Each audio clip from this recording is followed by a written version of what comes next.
Welcome, in front of me is a HAFURY GT20 and today I'll show you how you can hard reset this device through settings.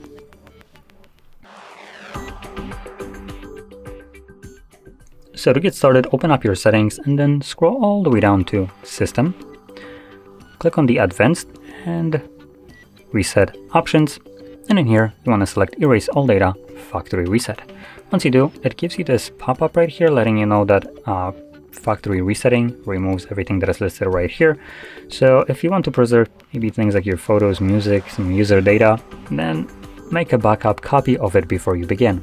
Now, assuming you have already done this, or you maybe just don't want to back it up, you can select Erase All Data, click on it once more, and this will begin factory resetting your device. This process will take about a minute to finish up, and once it's completed, we'll be presented with Android setup screen. So I'll be back once that is visible for me.